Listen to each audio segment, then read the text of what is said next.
Caros alunos, vamos tentar responder a seguinte questão: o que é literatura?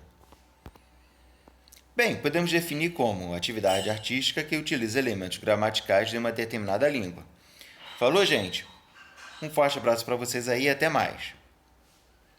Peraí, você não está satisfeito com essa definição?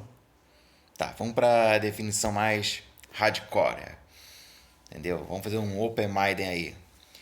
Vamos lá então. Ela é o reflexo do Zweite. Não sei se meu alemão está correto, mas é simples. Zweite quer dizer espírito de época. Zweite quer dizer tempo. Geister quer dizer espírito. Então seria o contexto histórico. Cada período da história da humanidade, ela tem seu espírito de época, ela tem um contexto. E esse contexto ele vai ser refletido pela literatura. Simples, por exemplo, uma obra romântica. Se você pegar a segunda geração romântica, que tem uma visão mais pessimista da humanidade, uma visão mais mórbida, que beira o suicídio, a depressão. Por quê? Porque isso é um reflexo do período que ela é escrito. Um período você tem ali a ideia do pessimismo, de você ter todo um processo revolucionário. Você teve a Revolução Francesa, a Revolução Industrial, revoluções que prometiam mudar o mundo, transformar a humanidade, mas que no final só houve uma troca de poder. A humanidade ainda continuou com o mesmo problema. Vocês estão entendendo? E isso cria um sentimento de desesperança, de depressão. E isso acaba refletindo no romantismo. Por isso, quando você pega esses poemas, principalmente do Álvares de Azevedo, que fala muito sobre a questão da morte e tal, é porque é um reflexo dessa época. Então, a literatura ela tem esse reflexo. Tanto é que muitos historiadores usam textos literários para tentar compreender como as pessoas pensavam em determinado contexto histórico. Outra definição é que a literatura ela não possui finalidade. Tipo, o poeta não acorda assim, não, eu vou escrever tal poesia porque o meu intuito é fazer isso. Não. Ela brota de um sentimento interior, entendeu? É uma vontade que sai do interior do poeta, independente se ele vai fazer tal coisa ou não. É uma coisa que é muito mais assim de inspiração mesmo. Entendeu? A pessoa, de repente, ela está envolvida em tantos problemas tal, e ela quer colocar isso no papel. Mas ela não faz isso com uma finalidade pré-determinada. Não. É um sentimento que vem por dentro e ela quer expressar isso. Independente da situação que for. Ela só quer expressar. Isso cria um debate muito grande sobre a literatura de engajamento social, aquela literatura que as pessoas produzem para chocar a sociedade. Será que isso é literatura ou não? Isso está um debate em aberto. Mas, no geral, a literatura ela não possui finalidade. É diferente, por exemplo, de um texto jornalístico, que tem a finalidade de informar. Um texto argumentativo tem a finalidade de expressar uma opinião. Receita de bolo tem a finalidade de instruir a pessoa a fazer um bolo. A literatura ela não tem finalidade. Um poema não tem finalidade. Ele não é produzido para querer te ensinar alguma coisa, para te mostrar alguma coisa. Não.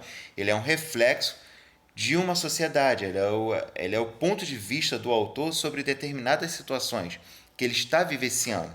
Por isso que é muito importante, quando estudar literatura, estudar também o contexto histórico, porque isso facilita muito a compreensão. Facilita por que aquele poeta escreveu determinado poema, por que aquele autor colocou determinadas questões dentro do seu livro.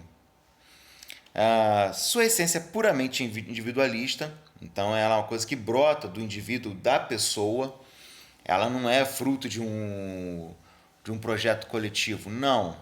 Entendeu? Não é uma produção assim, de várias pessoas que produzem um poema, não. Ela vem do interior, ele vem da pessoa, assim. Como eu falei, ela vem da inspiração. Então, assim, a literatura, ela sempre, uma obra literária, melhor dizendo, ela sempre vai ter um autor só. Não vai ter várias pessoas fazendo um poema. Não, isso não é literatura. Porque ela tem que brotar do indivíduo, ela brota do interior do ser. E por fim, depois de criada uma obra literária, ela passa a ter vida própria. Não, isso não quer dizer que ela vai criar perninha, vai sair andando para lá e para cá, não. Quando eu falo isso, quer dizer que a interpretação dessa obra, ela deixa de ser do seu criador e passa para o público. É interessante porque se você pega, por exemplo, uma letra de música, exemplo qualquer, uma letra de música, e você interpreta de uma forma, tá entendendo? Aí se você vai ver uma entrevista do autor da música falando sobre a mesma, ele pode acabar falando uma interpretação totalmente diferente da sua. Isso quer dizer que a sua interpretação está errada? Não, não está errada. É como eu falei, quando uma obra ela é depois criada, ela passa a ter vida própria. Então, a sua interpretação não é mais assim, do autor dela, e sim são de cada pessoa, cada indivíduo que lê aquele poema, que lê aquela obra. Tá entendendo? Tem muita gente que sentia, lê um livro, interpreta de uma maneira, e quando vai ver a entrevista do autor, ele fala, não, eu estou falando sobre isso, isso, isso. Fala uma interpretação totalmente diferente. Ocorre muito disso. Porque na literatura você tem uma obra, ela pode ter várias interpretações. Ela depende muito do momento que você está lendo ela. De repente você está lendo um poema e você está passando por uma situação difícil, você vai ter uma interpretação. Se passar uns 3, 5 anos e você lê o mesmo poema, você pode ter uma interpretação diferente. Por quê? Porque o contexto que você está lendo ele mudou. É diferente, não é mais o mesmo. Então a obra, depois que ela é criada, uma obra literária, ela passa a ter vida própria. Cada pessoa, quando lê ela, passa a ter uma interpretação diferente. E isso não ocorre com um texto que não é literário. Uma notícia de jornal ela sempre vai ter a mesma interpretação, independente da época em que ela for lida, independente por quais pessoas leem aquela notícia. Tá entendendo? Você não pode ler uma notícia de jornal e interpretar de um modo e outra pessoa ler a mesma notícia e interpretar de outra forma. Não, isso não pode. Se acontecer isso, alguém escreveu essa notícia de maneira muito errada. Porque isso aí é um texto não literário. Tá entendendo? Dúvidas no comentário. E esse é um videozinho que foi um pouco mais informal, ok, gente? Um forte abraço para vocês aí e até mais.